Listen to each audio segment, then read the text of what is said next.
Hello YouTube family, मैं आपके सामने एक ब्लॉग वीडियो लेकर उपस्थित हुई हूँ। यदि मेरा ब्लॉग वीडियो पसंद आए तो मेरे चैनल को लाइक, सब्सक्राइब और कमेंट कर दीजिएगा। आइए आज हम ये बताते हैं कि किस प्रकार द्रौपदी का चीरहरण हुआ और क्यों हुआ। और आइए हमारी कथा को ध्यान से सुनिए। महाभारत की कथा है। तो एक बार इंद्रप्रस्थ में जब पांचों पांडवों ने सुंदर भव्य महल तैयार किया और सबको देश देश में सबको दूर दूर के राजाओं को आमंत्रित किया और उसमें अपने भाई दुर्योधन को भी आमंत्रित किया और दुर्योधन वहां पर गया। इंद्रप्रस्थ के रहस्यमय बात नहीं पता थी उसको कि ये महल किस प्रकार बना है। वो ऐसी रहस्यमय महल थी कि जहाँ पर पानी था वहाँ पर जमीन दिखती थी और जहाँ पर जमीन थी वहाँ पर पानी दिखता था। और दुर्योधन वहीं पर पहुंचा और वो फिसल कर गिर गया क्योंकि वहाँ पर पानी था। और इस प्रकार द्रौपदी जो हैं वो हंस देती हैं, ओह अंधे का पुत्र अंधा। और इसी में दुर्योधन जो है क्रोधित हो जाता है और उनसे बदला लेने के लिए सोचता है और वो अपने महल में लौटकर अपने पिता धृतराष्ट्र से कहता है कि पिताजी किसी तरह मुझे इंद्रप्रस्थ चाहिए, मैं पूर्ण राज्य का अधिकारी बनना चाहता हूँ। मैं चाहता हूँ कि अर्जुन को देश निकाला दिया जाए, पांचों पांडवों को देश निकाला दिया जाए। लेकिन धृतराष्ट्र ऐसा नहीं करते हैं। वो कहते हैं कि वो भी मेरे बड़े भाई के पुत्र हैं, तुमको ऐसा नहीं करना चाहिए। लेकिन दुर्योधन जो है फिर अपने शकुनी मामा के पास पहुंचता है और शकुनी जो थे वो अपने भांजे से बहुत प्रेम करते थे। तो दुर्योधन से शकुनी ने कहा कि ठीक है, मैं आपको इंद्रप्रस्थ दिलवा कर रहूँगा। और उन्होंने जुए के लिए आमंत्रित किया और जुआ खेलने के बारे में योजना बनाई, प्लान बनाया कि किस प्रकार जुआ खेल करके पांचों पांडवों को हराकर उनको नगरी से निकाल करके इंद्रप्रस्थ से उनका राज्य भी छीन लिया जाए। इस प्रकार जब शकुनी के कहने पर दुर्योधन उनको आमंत्रित किया जुए के लिए, जबकि द्रौपदी रोक रही थी, लेकिन पांचों पांडवों ने इनके जुए के शर्त को स्वीकार किया, आमंत्रण को स्वीकार किया और जुआ खेलने चले आए। जबकि शकुनी के पास एक ऐसा मैजिक पासा था कि उससे वो जिस तरह चाहते थे उसी तरह उसमें वो आता था। तो मैजिक पासे के माध्यम से, जादुई पासे के माध्यम से शकुनी जो हैं वो बार बार जुए को जीतते गए। दुर्योधन शकुनी के माध्यम से, शकुनी की सहायता से जुआ को जीत गया और सब कुछ पहली बार में पांचों पांडवों ने, अर्जुन ने अपने महल को दांव पर लगा दिया, अपना सब कुछ दांव पर लगा दिया। और जब अंततोगत्वा उनके पास कुछ नहीं बचा तो उन्होंने यहाँ तक कि अपनी पत्नी को दांव पर लगा दिया, जो कि द्रौपदी थी, पांचाली थी, उसको भी दांव पर लगा दिया। और उस समय द्रौपदी को जब वो जुए में हार गए तो दुर्योधन बोले, हे दुशासन, तुम जाओ द्रौपदी का केस खींचकर इस सभा में ले आओ और उनको बता दो कि मैं जुए में जीत गया हूँ उनको। इस प्रकार दुशासन जाता है और द्रौपदी के बाल खींचता हुआ वहाँ से ले आता है और पांचों पांडव वहीं बैठे रहते हैं।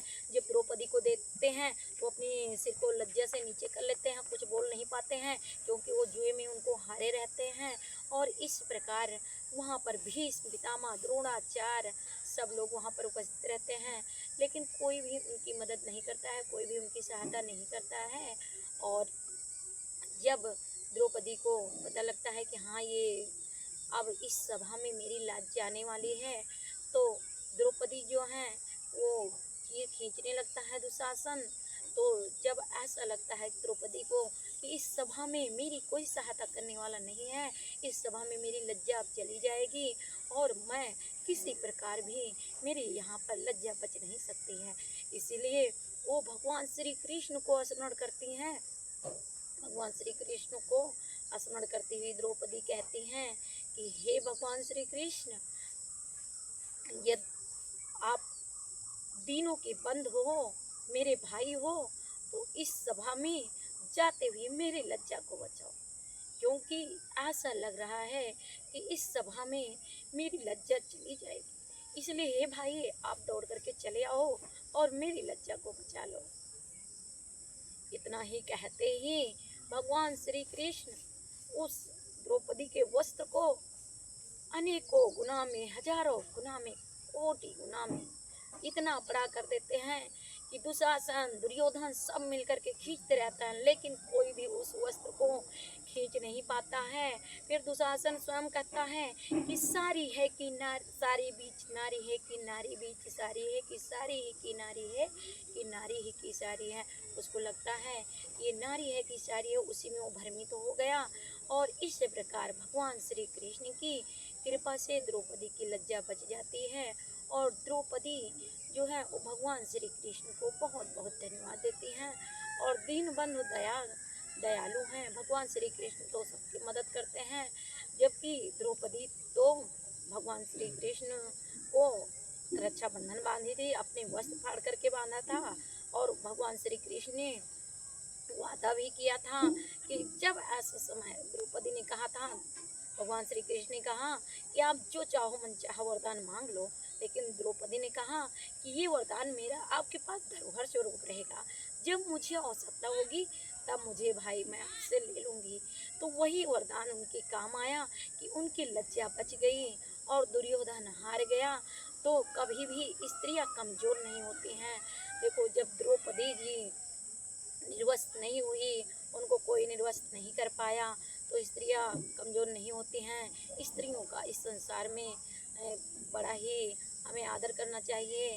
इसीलिए देखो, कहा भी गया है कि जहाँ पर स्त्रियों का सम्मान होता है वहाँ पर देवता भी निवास करते हैं, और जहाँ पर नारियों की पूजा नहीं होती है, अपमान होता है, वहाँ पर समस्त कार्य असफल हो जाते हैं। और नारी की निंदा मत करो, नारी नर की खान, नारी से नर होत हैं ध्रुव प्रहलाद समान। नारी तुम श्रद्धा हो, विश्वास रजत नपक तल में, पीयूष स्रोत सी बहा करो जीवन के सुंदर समतल में। कोमल तेरा कमजोर नहीं, सत्य का नाम ही नारी है, जग को जीवन देने वाली, मौत भी तुझसे हारी है, मौत भी तुझसे हारी है। इसी के साथ मैं अपना ब्लॉग वीडियो समाप्त करती हूँ। फिर मिलूँगी अगले ब्लॉग वीडियो में। तब तक के लिए हर हर महादेव, हर हर महादेव। राधे राधे, जय श्री कृष्णा।